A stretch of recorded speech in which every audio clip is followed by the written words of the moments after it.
Now, to ask a question, please feel free to use the chat feature in the WebEx during the Q&A period, and that will be at the end of the presentation. Some of you have already sent some questions ahead of time, so thank you very much, and we will get to as many as we possibly can.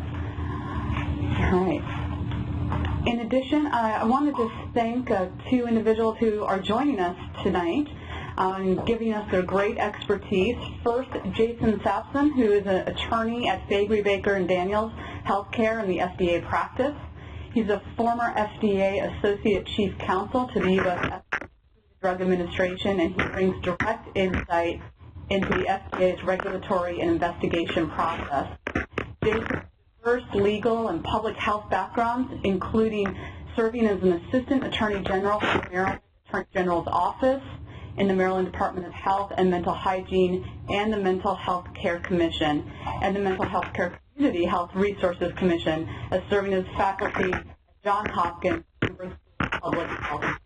We also have Dave Zook, and he has 3-decade record of advancing federal policy, regulatory, and program initiatives.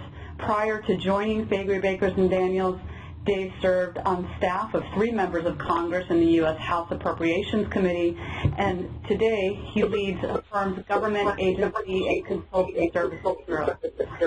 Again, if everyone could please make sure that their lines are on mute. Thank you so much. Certainly appreciated. So we'll get started, and I just want to first start with some general information. I know there are a lot of questions about some specifics, and I hope you've had the opportunity to go to our webpage and visit our FAQ page on Radicava. If you haven't, that web address is www.alsa.org/Radicava. There are a lot of answers, even to some of the questions we've already received this afternoon, so I heavily encourage you to go to that page as well as to visit the page of MT Pharma, also radicava.com. So just a brief overview. As I'm sure everyone on this call knows, on Friday, May 5th, the FDA did approve Radicava for the treatment of ALS. And of course, this is the first drug that's been approved in over 20 years, so it's very promising times in the space of ALS. What it showed was a 33% decline in functional disability, which is why the FDA decided to go ahead and approve that as statistically significant in the findings. And the drug is expected to be available in the United States in August, and that is the timeline that the company has given us. So in today's webinar, our first goal is to make sure to provide a lot of information about FDA, the approval process, insurance coverage, and the process for new therapies. And we do not endorse any specific product, but we do want to make sure to focus on advancing research and development, as well as making sure to advocate for access to the best possible care. We also want to make sure to get you as much information as possible, and we might not have all the answers today, but we will continue to update our FAQs, and very likely that we will do subsequent webinars as more information becomes available. So I already mentioned our 2 very well qualified and experienced presenters, Dave and Jason, and I'm very excited to have them here with us tonight. So this webinar, like it says there, it's a comprehensive strategy. It'll be the first of many steps in order to answer people's questions, make sure everyone has the best information in front of them, and as we push forward with access to any therapy that a patient and their physician might choose to embark upon. So with that, I would like to turn the presentation over to Jason Sampson and have Jason talk a little bit about FDA, the approval process, and some next steps. Jason? Yes, hi. Thank you. Thanks very much. And I'm very pleased to have the opportunity of addressing your members. And I'm going to try to make this as painless as possible. Let me start just quickly by giving everyone a little bit of a background on on FDA so that you understand something about the amount of machinery that's at work in this agency, the complexity of that machinery as well. So it's important to bear in mind that FDA regulates between 20 and 25% of the entire consumer commodity market. Now, most of that is, or by a plurality, is on food, but pharma is a significant portion of it.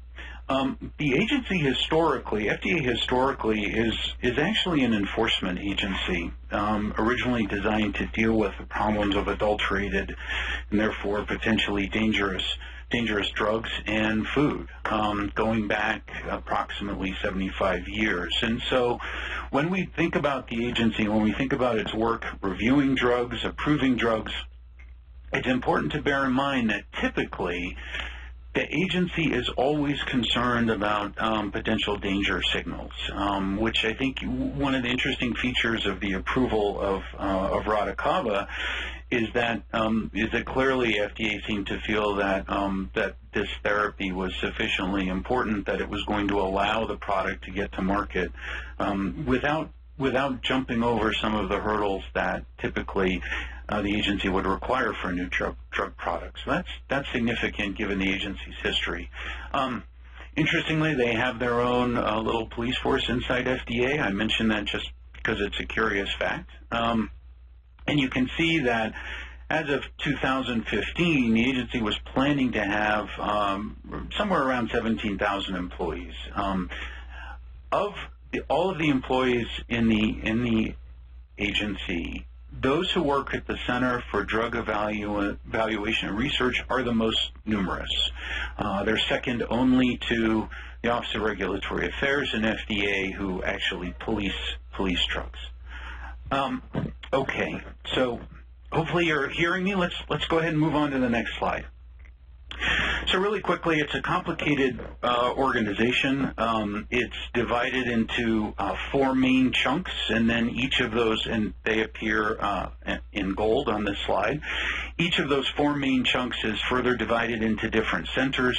Today, the center that we are interested in when we're talking about drug approval is the Center for Drug Evaluation and Research, and you'll see it. It's third over from the right in that line of centers there. Again, second most heavily populated center in FDA. So clearly the agency devotes a lot of resources to evaluation of new drugs and policing new drugs, and also for that matter, generic drugs too, not just new drugs. Okay, let's go ahead and move on to drug approvals. And what we're going to do now is talk very briefly about the process of getting drugs approved and the life cycle of drugs. So you'll see here on the next slide a couple of basic points in looking at drugs and drug approvals. So the first thing to bear in mind is to understand that drugs are defined by the agency, actually also loosely in statute, as achieving their effect through chemical interaction, typically chemical interaction directly with the body, sometimes with a disease-causing organism in the case of an antibiotic. Now, people talk about and think about drugs in a couple of different ways. And we see this in the media, and we see it in conversations generally with patients and others who are interested in healthcare or are members of organizations such as yours. Some people will talk about drugs divided into the worlds of over-the-counter and prescription. That's one way of doing it. I think for our purposes today, I think a better way of thinking about it is to divide the world of drugs really into 3 pieces. So there are monograph drugs. These are drugs that are fairly common. Typically, they're over-the-counter drugs, but not always. They do not require any form of FDA review. There are new drugs. New drugs are drugs which, as the name implies, have not been seen by federal regulators previously, and that's Radicava. And then there are generic drugs, which go to market under something called an ANDA, which is an abbreviated new drug application. And the purpose of that application is to show the federal regulator, in this case the Food and Drug Administration, that the generic drug is expected to operate similarly and have the same risk profile as the initial drug that first came to market. So those are the three basic categories here, and of those, it's the new drug which gets to market under a new drug application, that category that we're most interested in.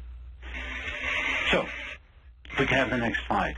So on the right is a quick diagram of how it is that non-monograph drugs get to market. So let's ignore monograph drugs for the time being because they're just not relevant. Between these two boxes, we're looking at the left-hand box. So typically a drug like Radicava would go first through stages of preclinical work. That means the drug is tested, it's evaluated in animals. Before that, of course, it's done chemically in the lab. The next stage, typically in the development or movement of a new drug to market,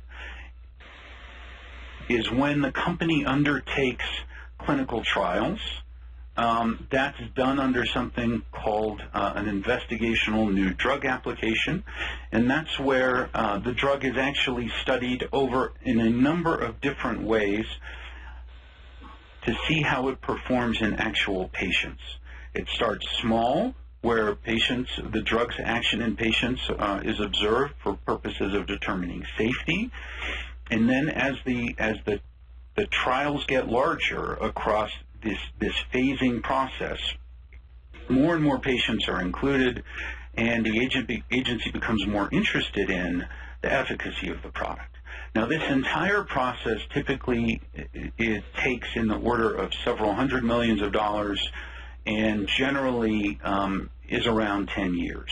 You can see, by comparison, the generic drugs, that's the box on the right-hand side, they may or may not need a clinical trial. The standard that they are trying to demonstrate in terms of getting to market is slightly different than the standard for a new drug. So a generic drug has to demonstrate something called bioequivalence. Getting a generic drug to market typically it costs in the tens of millions and takes less than 10 years. So that's the rough overview. Let's go ahead and move on. This is another way of picturing it. The drug development flowchart put out by the Trade Organization for the Pharmaceutical Companies. Many of you may have seen it. And it just graphically illustrates what I've been talking about. I spoke about trials in the investigational stage and how they build and they become larger and more complex. Those are the green boxes there in the middle, the phase 1, phase 2, and phase 3 clinical trials. All of it leading up to FDA review.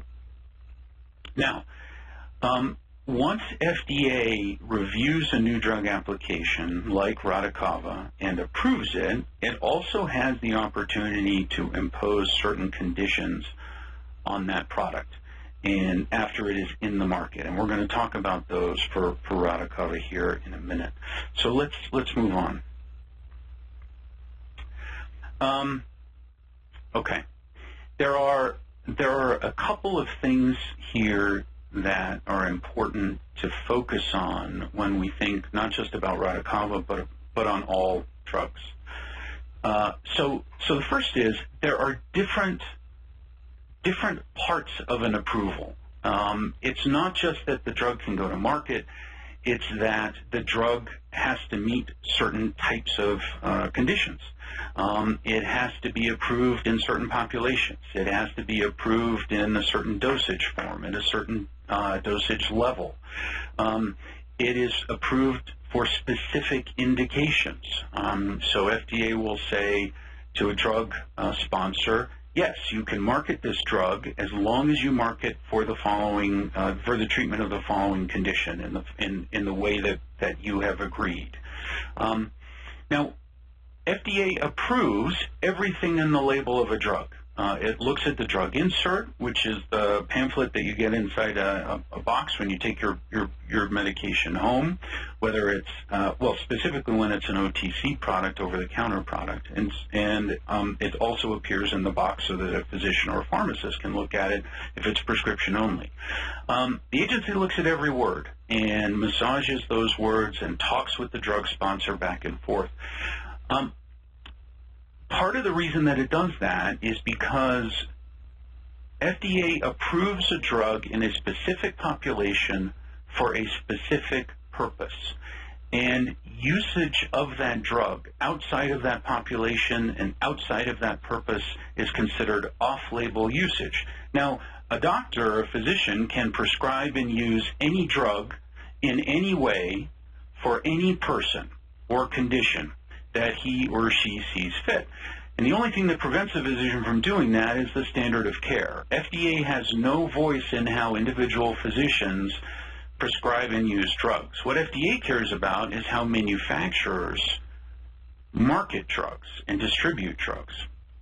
When I say cares about, what I mean is that's what FDA is empowered by statute to do, and only that. In fact, specifically by statute, FDA cannot involve itself in the individual medical decisions made by physicians.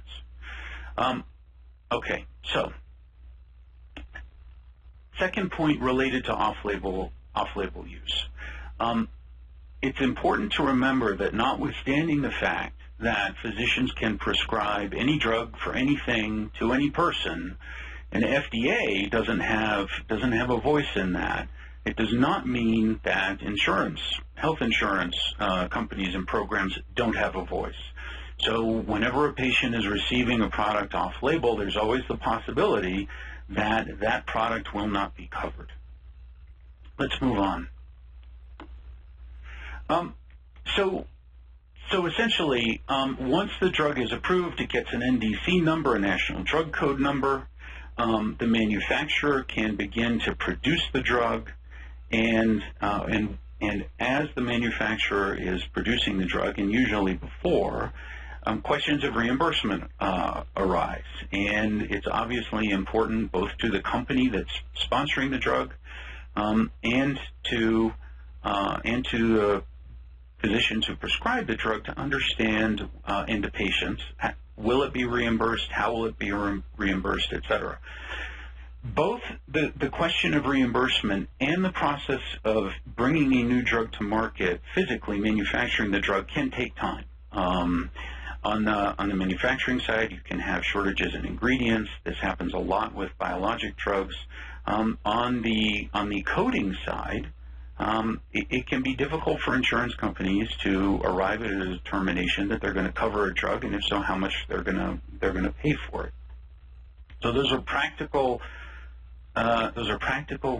factors that have to be borne in mind as any new drug comes to market.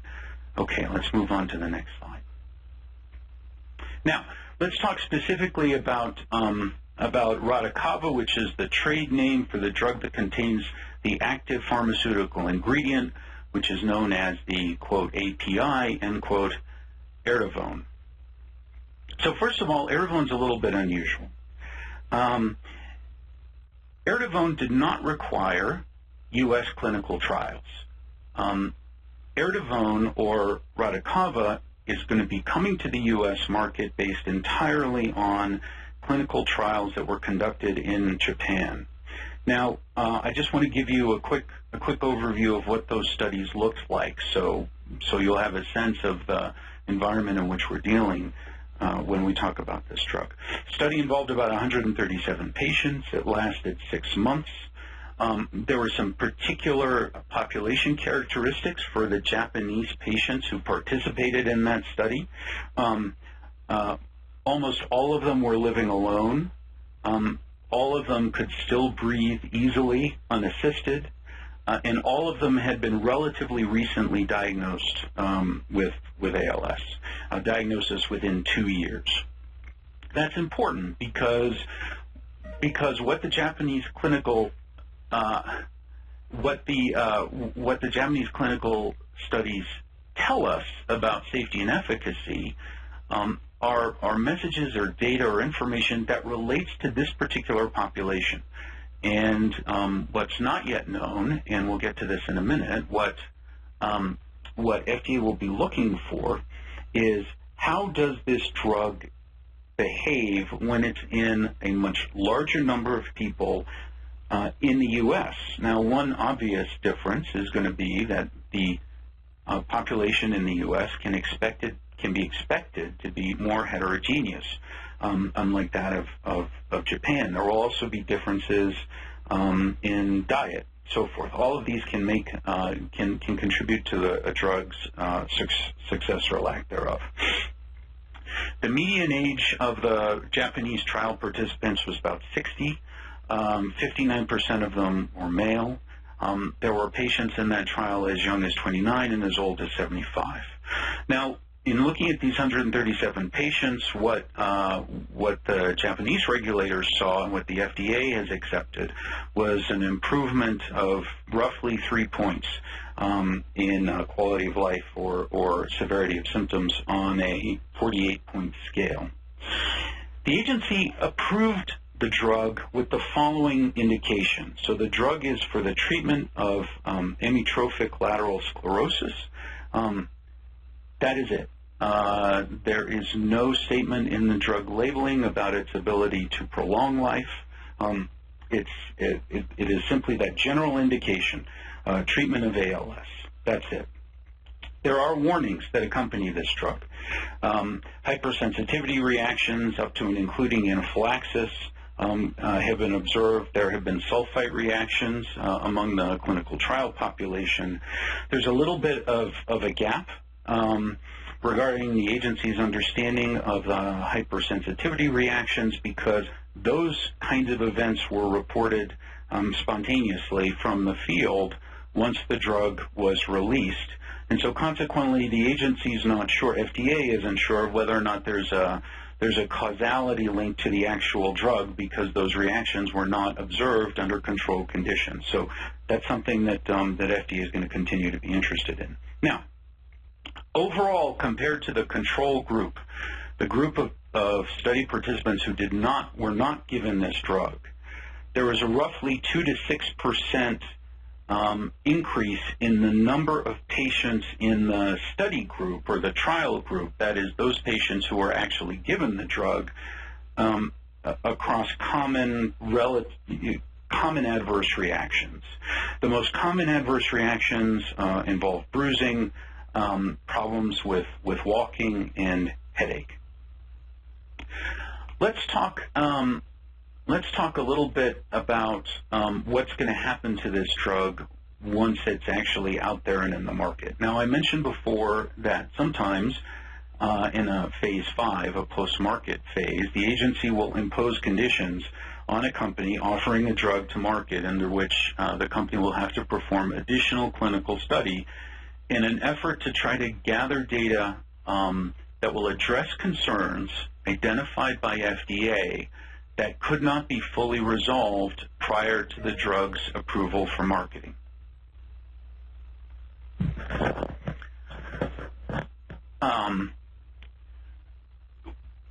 So here are really three studies. One of them has sort of sub-studies that the agency is going to require going forward. I'm going to mention these. I'm going to give you a little bit of detail, but they're important because they will tell us what to look for as this drug continues to be rolled out and it's moving out into the population, the patient population. So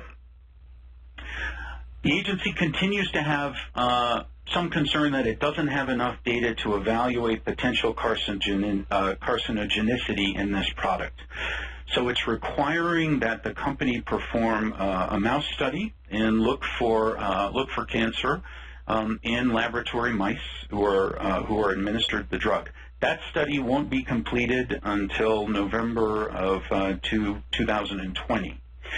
They've also required the company to perform a rat study, also looking for carcinogenicity to be completed again by November 2020. And the difference is you can observe slightly different effects between mouse studies and rat studies. Okay. Those are non-human studies. They're basic safety studies of the type that most drug sponsors would ordinarily be expected to conduct and present data from to FDA. Here are the two that are particularly interesting, maybe because they are clinical studies. That is, they involve a study of the drug's effects in humans, and they will be occurring even after this medication becomes available. So the first is the company will have to perform a study to determine how a poor liver function in a patient affects the utility of the drug, right? So there's a question in FDA's mind as to whether or not patients who are suffering from not exactly liver failure, but certainly a decrease in function, will be able to process and use this drug. That study has to be completed by December of 2019. The second post-approval study that the agency is requiring is to look at the risk, if there is any risk, of the drug interfering or exacerbating or leading to a particular risk factor that can be involved in heart problems. In this case, it would be ventricular tachyarrhythmias. So an uneven or delayed beating of the heart due to a delayed electrical signal, which can lead, again, to fairly significant cardiac complications. Again, the agency hasn't said that they believe this to be a concern or that the data shows there's a concern. The FDA is simply saying they don't have enough data in order to determine whether or not there's a concern. So I think with that, if we could go ahead and move on, I'm going to let Dave take over before you all fall asleep. And thanks very much for your time and attention. Thanks, Jason. Dave, just really quickly, thank you, Jason, so much. I appreciate it. We're getting a lot of good questions. I just want to remind people that the webinar is being recorded, and with that, a link will be sent out and posted after the call that people can go back and revisit, because we know there's a lot of information, and we also know that there are several people trying to get this information that may not have been able to dial into the call. And in addition, I want to let people know that at our conference, which is starting this Sunday, our National Policy Conference happening here in Washington, D.C., on Monday, we have the opportunity to hear directly from Dr. Janet Woodcock, who is the head of CEDAR at FDA. She will be presenting at 10:30 a.m. Eastern Time, and that will be live streamed on our Facebook webpage, so you can just go on to Facebook. Also, the company, MT Pharma, will be presenting at 2:30 on that same day, Monday, May 15th, and that will also be live streamed, so those who are not in attendance to the conference can see both presentations. So with that, Dave, I turn it over to you to talk a little bit, or maybe probably quite a bit, about health insurance coverage, which I know is very much top of mind for everybody on this call. Thank you both.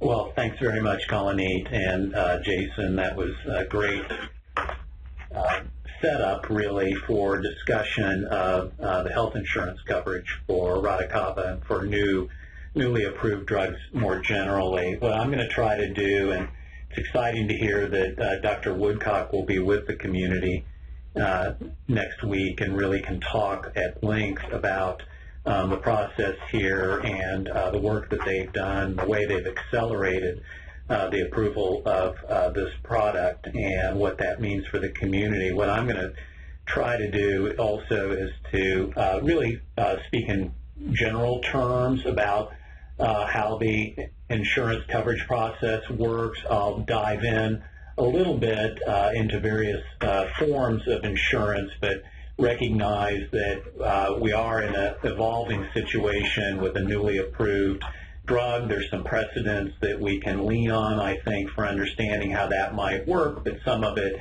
will only be resolved as really the process moves forward specifically for Radicava. So next slide, please. And this is probably a keen grasp of the obvious, but it's important to state when you're talking about access that once that important work is done at the FDA that Jason described and the drug is being manufactured for availability to the U.S. Patient population, you've got to work through our pretty complex health insurance coverage systems. So the fundamental question here is whether a health plan will cover and pay for a specific therapy or not, and if they do, how they'll do that. So that's what we're going to talk about. And on the next slide, we are grouping really the coverage questions into three main areas, and depending upon the patient population, one or more of these areas can be more important, and certainly I think that's the case for ALS, but most of the access to a new therapy is provided through either private insurance companies, group employer plans, or individual coverage, something we're hearing a lot about in the context of the Affordable Care Act and potential changes there, or through public insurance programs like Medicaid and Medicare, and potentially through military health benefits. I apologize for the background noise there. Hopefully that's not too disruptive. And then I just would note that, of course, we're for the ALS population, Medicare is particularly important, and we'll spend some really focused time today on that and look forward to talking about your questions as well. So most health insurance really has two fundamental components, a medical benefit or a drug benefit, and both of them do play a role in access to newly approved therapies. So if the drug is taken orally, it's typically covered by what's called the drug benefit in the plan.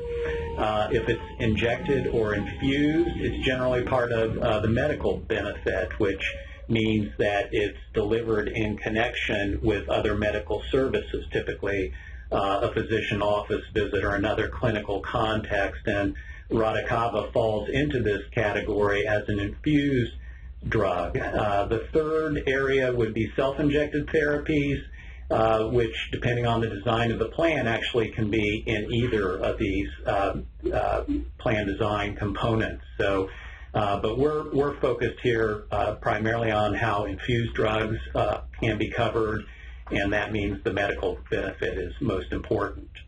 Next slide. So again, once the new drug is approved and the health plan is considering how it's, whether or not it's going to cover it, and if so, how, the most important feature really is the health plan's formulary. It's probably a term that many of you are familiar with. It's the design of what therapies are covered and how. And putting that together for individual products, obviously, it takes some time. There's an elaborate process of presenting the data that Jason described or summarized in even greater detail, what was used for the approval process at FDA, for informing the label, and for designing those post-marketing studies is all of interest to the plan. It's really something they look at in understanding a new therapy and its value to a patient population. So that information, no matter what plan we're talking about, really needs to be presented to the key decision makers that are designing the formulary. Very often, particularly in private plans, that involves a pharmacy benefit manager and or a P&T committee, a pharmacy and therapeutics committee. So that's comprised of experts, physicians and others who are informed about the therapy and the process of approval, as well as the need for a new therapy in a specific population. So that group, the P&T committee, is using all of that data, as I noted, the medical, scientific, economic, and other information really to make a decision about whether and how to cover a particular drug. They also are responsible for informing and advising the plan around specific limitations around access to a therapy. This will all play out over time with Radicava, but there are a variety of tools that a health plan can use to manage access to a particular therapy, and that includes various tiers of coverage, cost sharing, other utilization management, and then advising on specific coverage determinations. We'll talk a little bit more about those as we move forward, but those are important responsibilities for a P&T committee in a health plan. Next slide. So let's spend a minute focused really on what is probably the most important area of coverage for the ALS community, and that's Medicare, because of what I described earlier, both the availability of Medicare coverage for those over 65 as well as those under 65 with ALS. So this is going to be a really important area to watch how the system responds to the availability of Radicava or any other therapy for ALS, because of the tremendous reach that Medicare has in providing access to medical services for the ALS community. Next slide. So in this federal health plan for eligible beneficiaries, Medicare is divided into several parts, as they're called, which are really the components of the insurance design for different services, products, and components of healthcare coverage.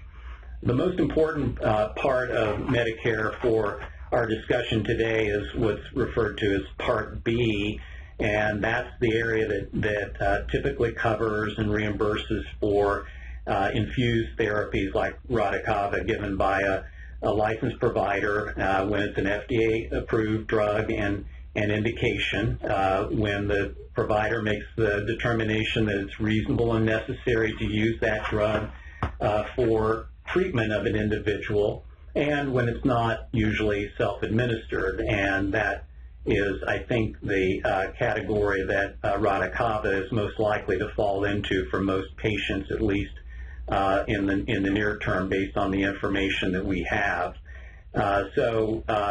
Part B is a very large component of the Medicare program, many billions of dollars of cost for covering therapies of this nature each year, and is one that will be very important for Radicava, as the hospital outpatient departments really depend upon Part B coverage for infusion therapies, as we've noted on this slide.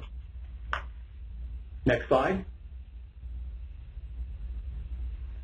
So getting a little bit deeper into the Medicare process, before the agency, Centers for Medicare Services, Medicare and Medicaid Services, CMS, which runs Medicare, pays for these new drugs under either Part A or Part B.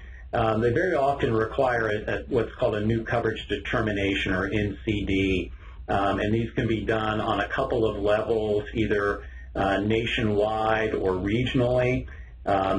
Typically, a new drug of this nature is handled at the more local level or regional level by what's called the Medicare Administrative Contractors, MACs. These are organizations that run Medicare in various regions, and they are the key decision makers really for access to new therapies of this nature. And sponsors will work very closely with the MACs, as they're referred to provide that data that I was describing earlier that comes from the development of the drug and the approval by FDA to inform the MAC and Medicare more generally about the potential for the drug, its effectiveness, its need in terms of the medically unmet need of the population, and how it can best be used. So this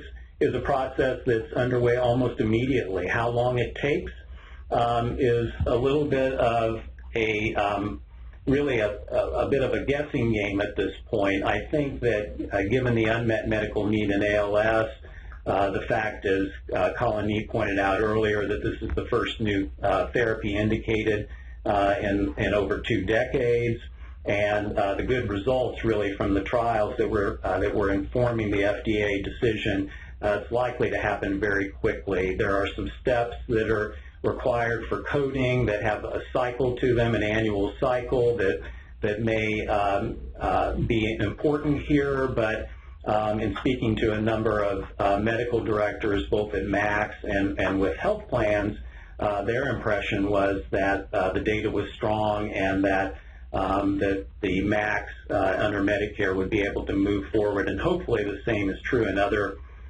insurance areas that we'll describe briefly here if they're important for coverage of any particular individual. Next slide. So this is just a note here about Medicare Advantage. Many people, particularly seniors, now obtain their Medicare through this component of the program, their coverage.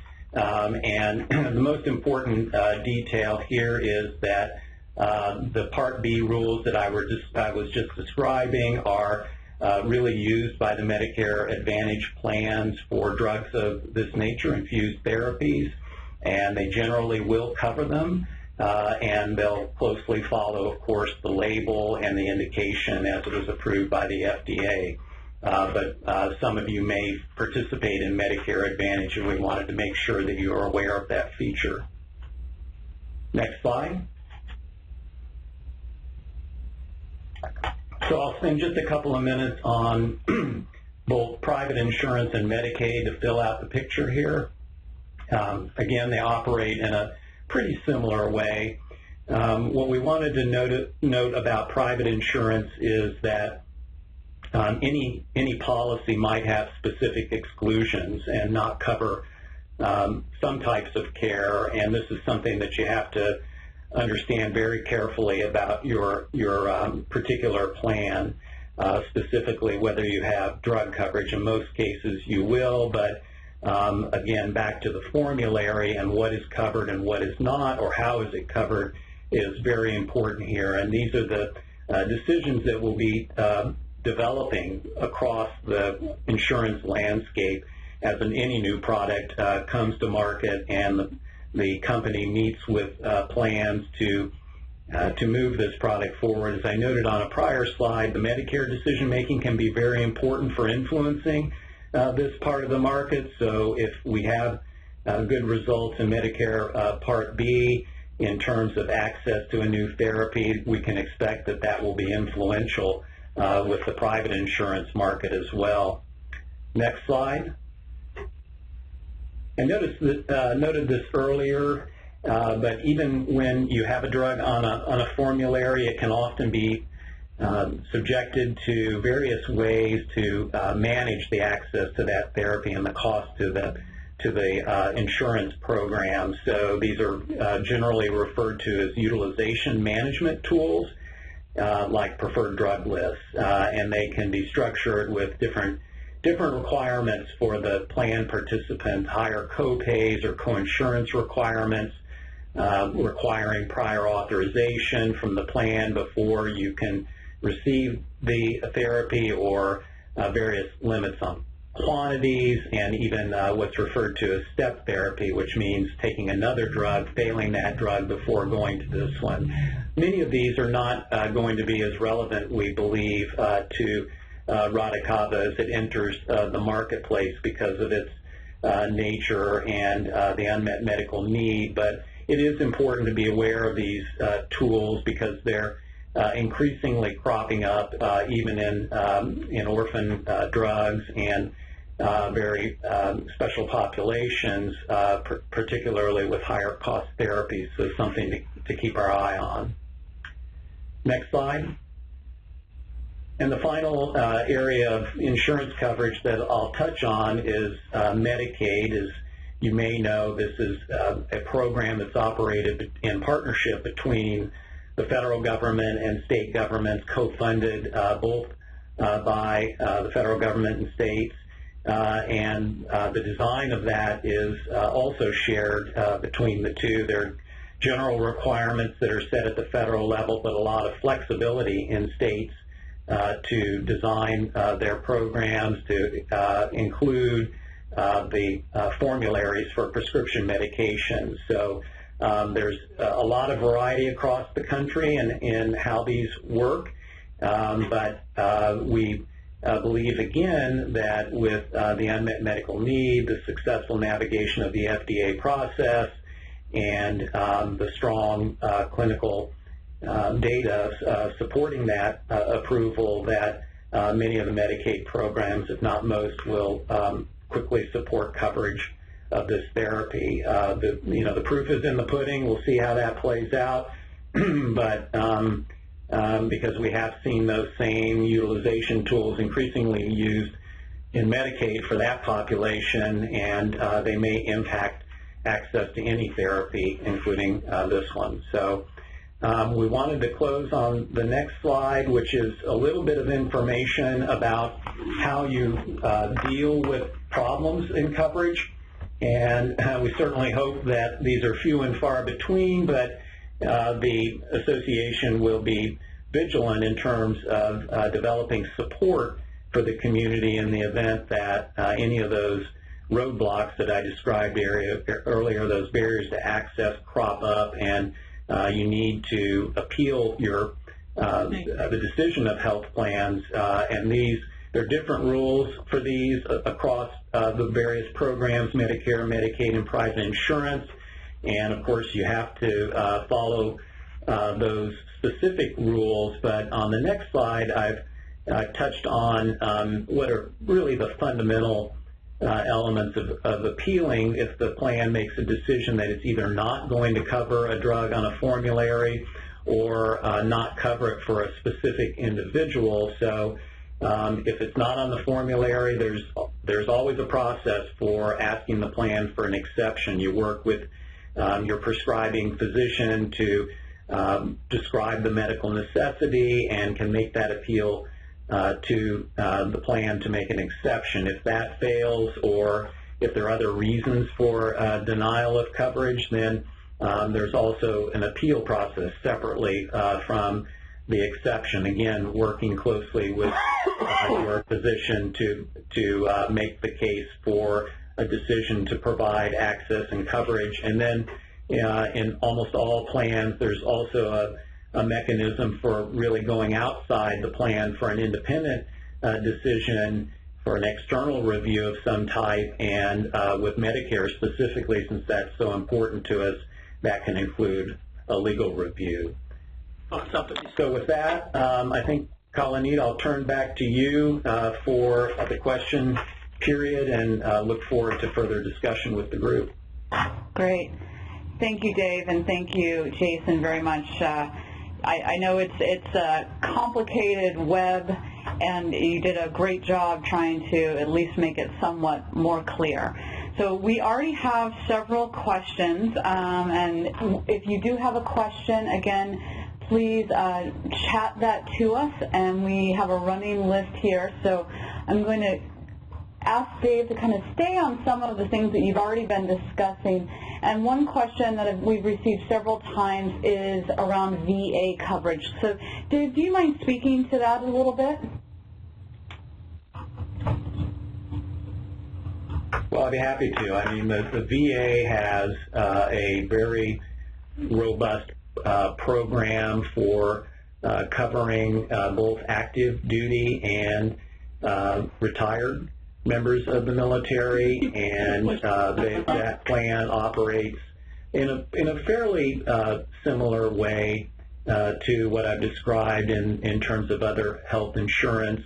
It has probably unique features in terms of its formulary coverage and decision making, but also requires a review and the use of experts to understand the benefits of a specific product and whether and how it should be covered within the VA system. So I've not looked as closely at the this particular product as an infused therapy and sort of the track record in the VA for coverage of similar therapies. That's something that we probably should do as part of moving forward with the community. Great, thank you. And I'll keep you on the hot seat for just another minute or a few. One of the questions that we got in was around the infusion and coverage by Medicare. I know there's a lot of question about whether the infusion can be done at home. This particular question is whether Medicare would cover an in-home infusion. Well, do you have any thoughts? Yeah. I'm sorry. Go ahead. No, go ahead. And that is, it depends on a couple of factors, as I understand it.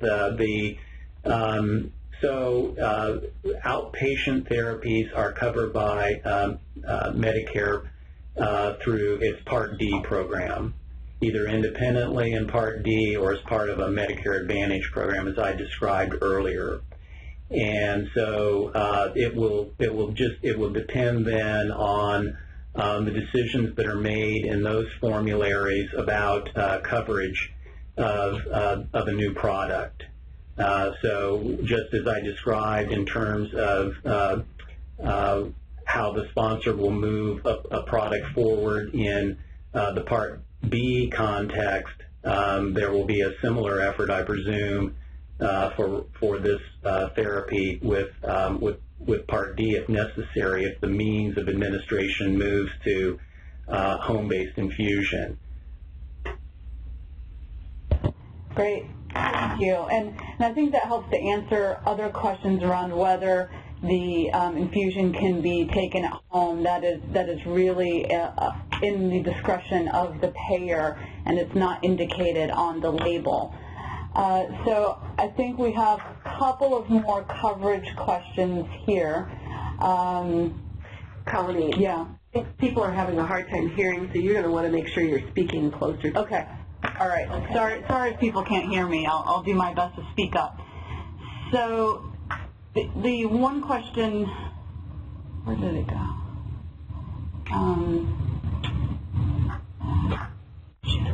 How common is it for private insurers not to cover a drug that has been FDA approved and or is being reimbursed by Medicare? That would be very unusual, very uncommon. Great. As I mentioned earlier, the Medicare program has a significant influence on the overall insurance market. It's not required as a result, but it's highly influential, and all of the plans, of course, are looking at similar data. I would just, and if I could back up a half a step on the home infusion question, I know that there's also an effort underway, a policy effort, that may become important to us to improve Medicare's coverage of home infusion. So if that's the direction that this product moves in the marketplace, then that would probably be an important policy priority moving forward. Great. Thank you.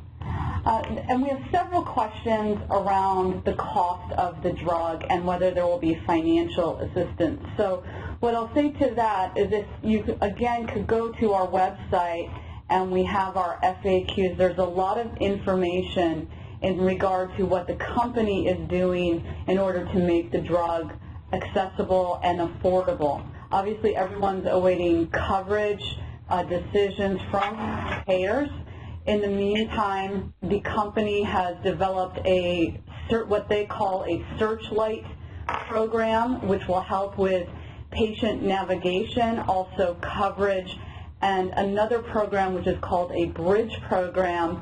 That program is to help ensure those who are eligible can get access to the drug for up to 2 months while payers continue to make decisions around coverage. So I really encourage you to go to our website and to go to Radicava.com in order to get some of that information together. Now I want to move on to some other questions, and Jason, I might put a little bit of light on you and ask us to help answer some of these questions if you know them. One, which we've gotten several different versions of the question, is about individuals who are later on in the disease process and asking about reversal, if this drug has shown any reversal. Jason, do you have any data to support that or any statements that you'd like to make? Yeah, no, I'm sorry. Can you hear me? Yes. Okay. So at this point, the only information that I can access is truthfully the information that's publicly available, and that's in the labeling of the product. Now that is not indicated right now as a warning or a precaution that it's a drug that poses risks to an older population. In fact, it was administered primarily to an older population.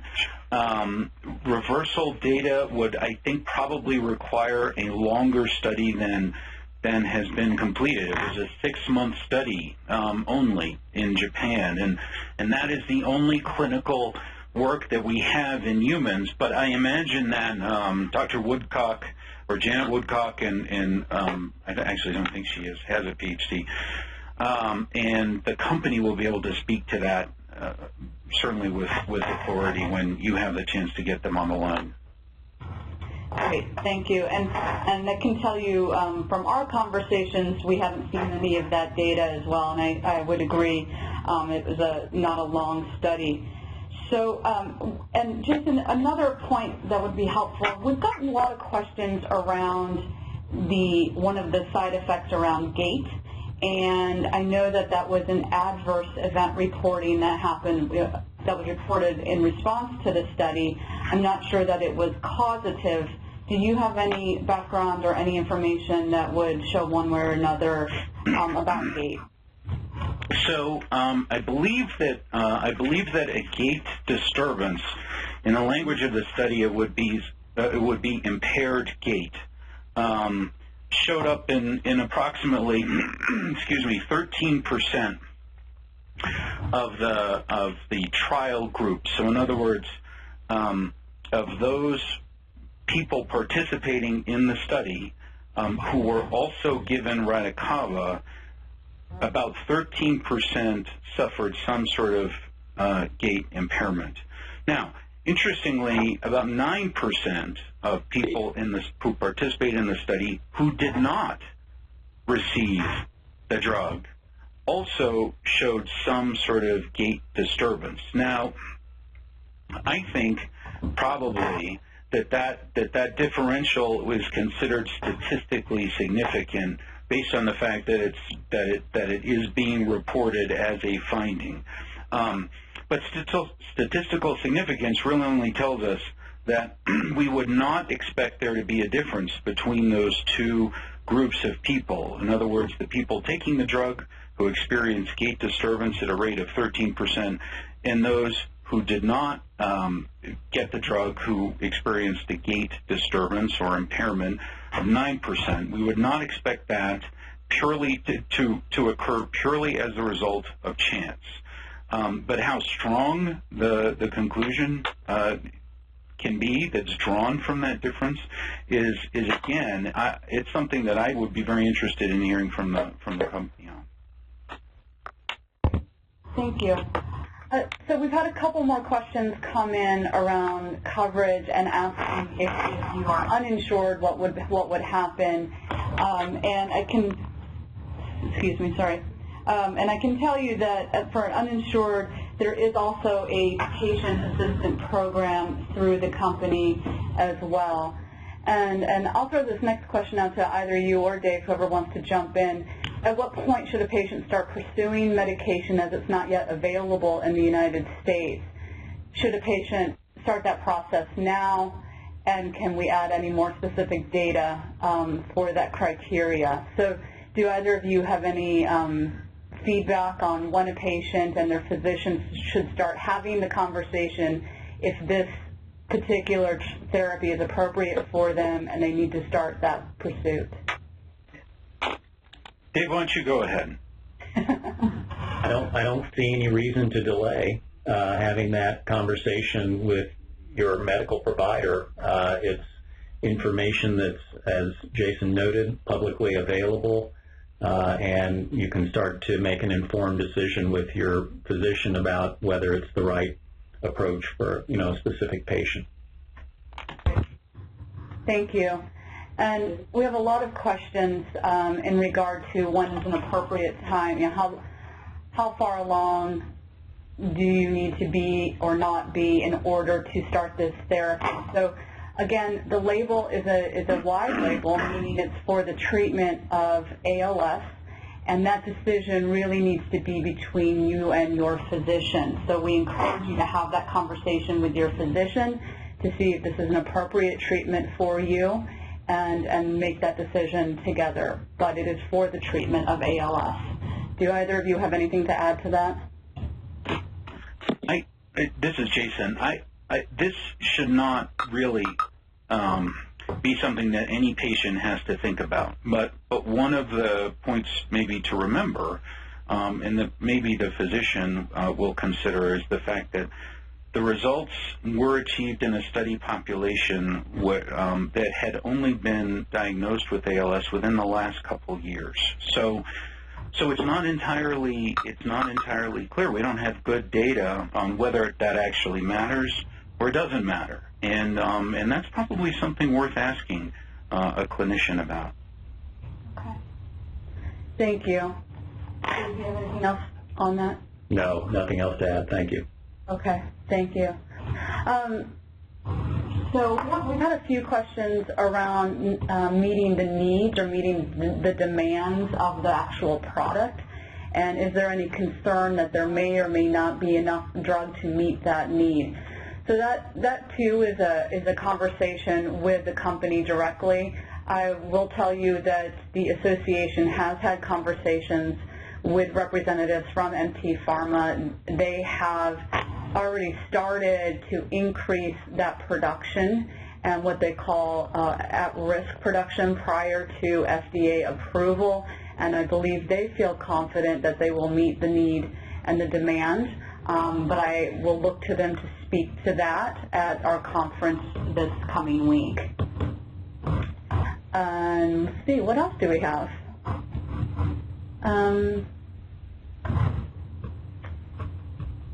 Is there any reason that a neurologist would not write a script? Again, I think that's probably between you and the doctor to have that conversation. I can't speak to what a neurologist will or will not do. It has not been my experience that someone would deny that. But Dave or Jason, do you have any other different response to that question? Yeah, sorry, Dave. I didn't mean to cut you off. Yeah, no. The only obvious thing would be, for example, if the patient had a known allergen to either the substance itself, the active pharmaceutical ingredient, which is going to be very difficult to determine, right? Because it's not been out there, or one of the other components of the drug.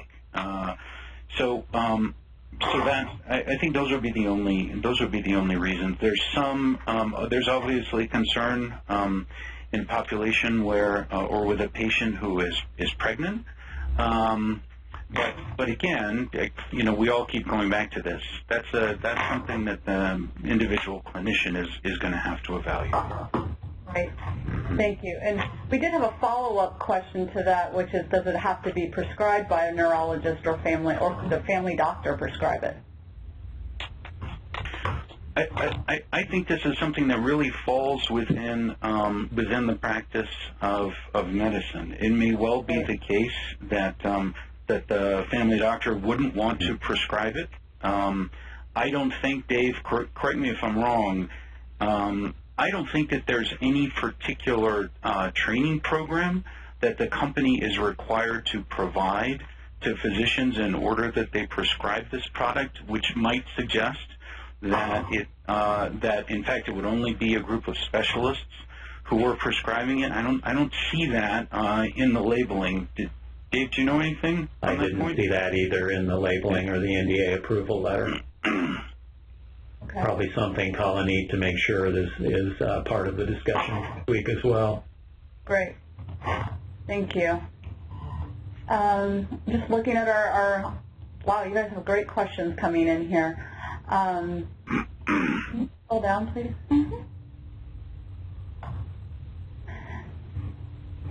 So some of the questions that have been asked are around the pricing of the drug and the comparative pricing between the drug price in Japan and that in the United States. And again, I'm going to allow the company to speak to their decision around drug pricing. I'm quite confident that they're going to address that on Monday afternoon, and I believe that there is some information up on their website around the drug pricing in and of itself. All right, and then there's some questions of, were BiPAPs used in the study? Anyone in the study have a diaphragm procedure? It's my interpretation that the individuals in the study were earlier in their years of diagnosis. I don't know if there's any particular data that shows if people were or were not on BiPAPs or diaphragm pacers. Jason, did you see anything different in that information? No, I didn't. Okay, great. But if they have symptoms ALS, not progressing ALS, they can do it. To me. I'm sorry, I think someone just tried to answer the question, and I think it might be easier for us to understand you if you could just chat and put that question into our chat line, and we'll make sure to either get to your question. I think it might have been about non-progressing ALS. Okay. So go ahead and If we can. I know there was a little bit concern if ALS was progressing more slowly, and the drug was discontinued, how would that be handled? Would taking this, yeah, I think that's kind of what the question is asking. So if someone is a slower progressor and there was some kind of reversal, or not reversal, excuse me, I misspoke, if there was some choice to have the drug discontinued, would that be possible? I would point that one at the company as well. I agree. think. Yeah. So we will pass that on to the individuals over at MT Pharma to help answer that question more directly. Is there anything I've missed? Are patients still eligible for other clinical trials if they are taking this drug? My interpretation would be that would be dependent on the clinical trial design of the potential trial. So that would be between the patient and the trial and those conducting the trial. That's right, but I can also add that I know there's work underway for new clinical trial guidelines, and this is a discussion topic. If it becomes standard of care, the folks involved in that do not want it, just as with Riluzole, to present a barrier to trial participation. So there will be, that's not ironclad, but certainly that's the way that the experts are leaning, I think, around that question. Right, I agree. We definitely have had those conversations, and that even speaks to another question around Riluzole, as if could someone be on Riluzole and take this therapy? Actually, about 90% of the individuals in the trial were taking Riluzole, so that answer is yes. When is the drug expected to be available? There are several questions around this. Again, the company is expecting the drug to be available in the United States in August. They have ramped up production, and they did some of those things in anticipation of approval. However, keep in mind that the drug is being manufactured in Japan, and therefore it has to be imported and cleared customs and many other steps, so it will take a few months, and they are expecting to have that process completed in August. A question around would an insert of a PICC line or a port be conducted? My response to that, again, that's a decision made by the physician and the patient, and how they want to distribute the therapy. Jason, do you have a different response to a PICC line or a port? No, I don't. I mean, the label instructions are simply that the drug is to be infused intravenously on a daily basis for 14 days. But the rate of infusion isn't specified, which might give us a clue. And so that's, I think, clearly a clinical decision. Okay, thank you. And we've had a couple people talk about side effects, and Jason, I know you walked us through this a little bit before. Do you mind just going back through and talking a little bit? I know we talked about any restrictions, whether there were various side effects on gait and other areas. Do you want just highlighting some of the side effects? Sure, but I also wanted to caution everyone that these are things that trying to figure out whether or not there's specific factors that can put one person at more risk for a particular type of side effect.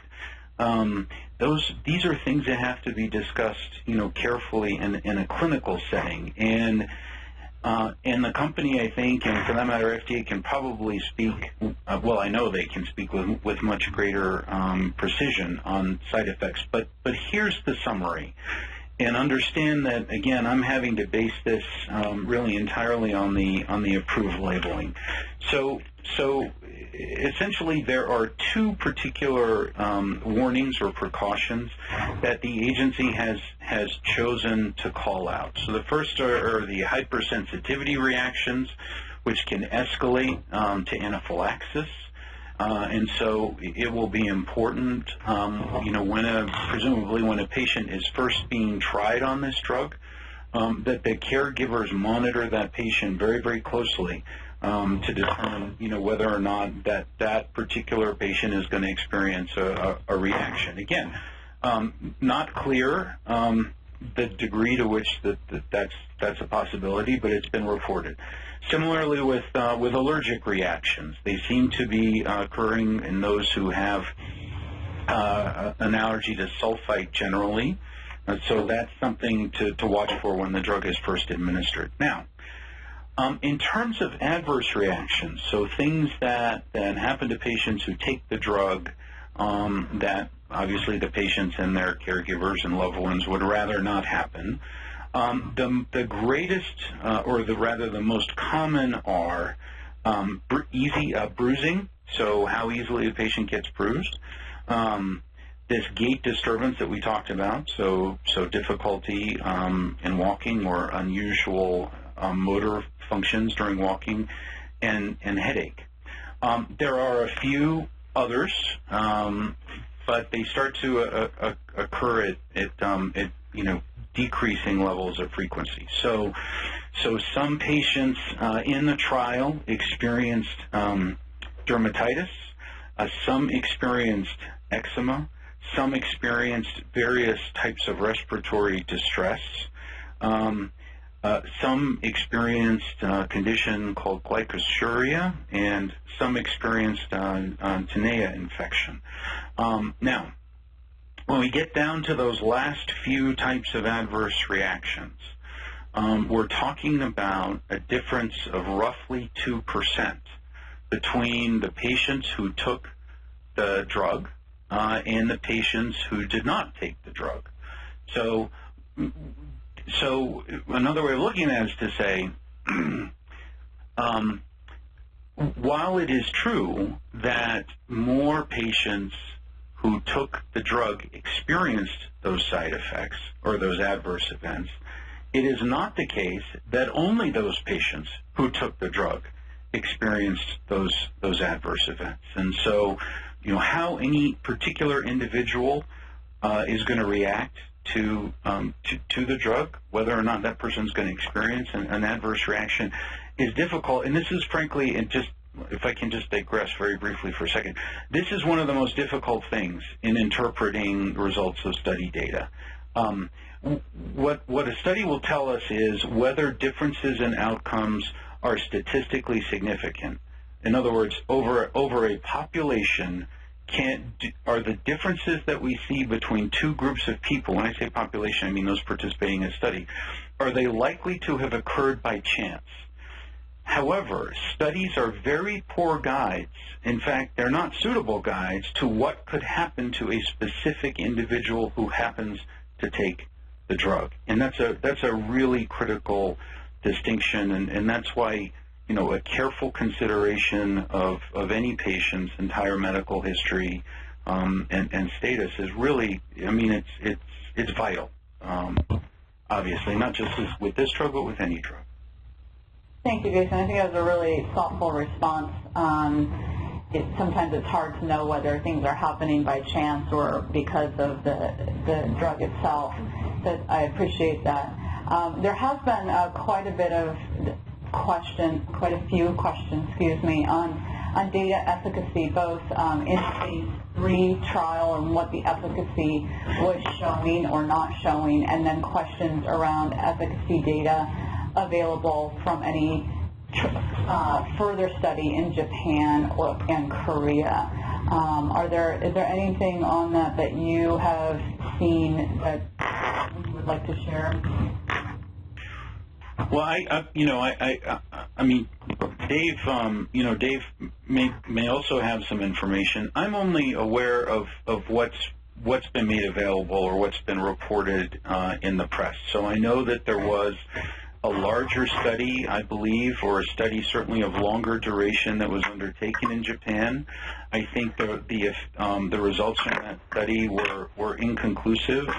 In other words, just to put it in terms that we just talked about, there weren't any statistically significant differences that could be observed. Now, what that means and why, I don't know. And I think that's an excellent question for the company and for FDA, because during the course of submitting this application, the company should have provided some details about that, and the agency, to the extent that the company will permit them to do so, I'm sure has formed some conclusions about it, and that's going to be based on a lot more detail about what that study looked like. For example, that earlier inconclusive study looked like, and how it may or may not really apply here.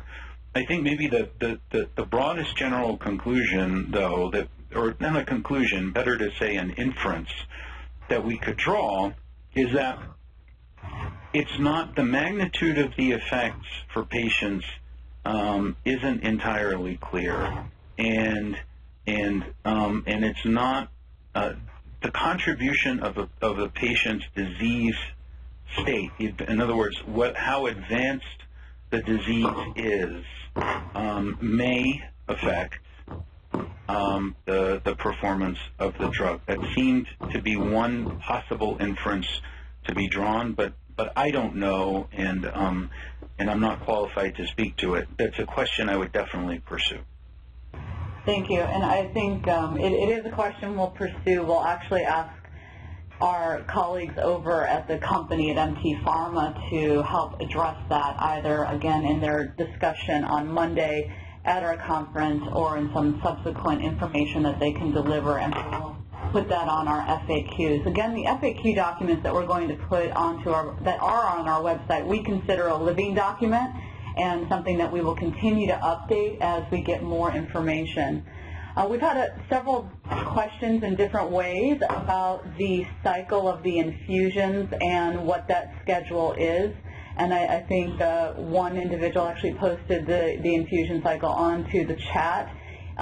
So if you didn't catch it earlier in the discussion, so the loading cycle, which is the first cycle, is 14 days. It's a 1-hour infusion a day for 14 days straight. Then it's 14 days off of therapy, and then 10 days back on within the following 14 days. So like a Monday through Friday, say, and then the next Monday through Friday, and then you'd be off for another 14 days. It's a little confusing, but I think understandable. Some were asking if this was indefinitely. Again, that's between you and your physician to decide how long you want to stay on this therapy. At this point, it seems that you could stay on it indefinitely if you so choose to, and if it's suiting you and your needs. Again, I'll open it back up to Dave and Jason to add it if you have anything to add to it. Well, Colleen, I while we were working here, I took a quick look really to compare the Medicare and VA coverage. For example, if this were to become a home infusion option, and interestingly, the VA coverage is much better for home infusion than is Medicare, either under Part B or Part D, the outpatient drug benefit, because of the limitations on covering particularly the services and equipment around the therapy in a home infusion context. So that if the product does move in that direction, ensuring access to home infusion and adequate coverage and payment for those services and equipment could become an issue for us, something that we need to address. Okay. Thank you. Let's see, what other questions do we have?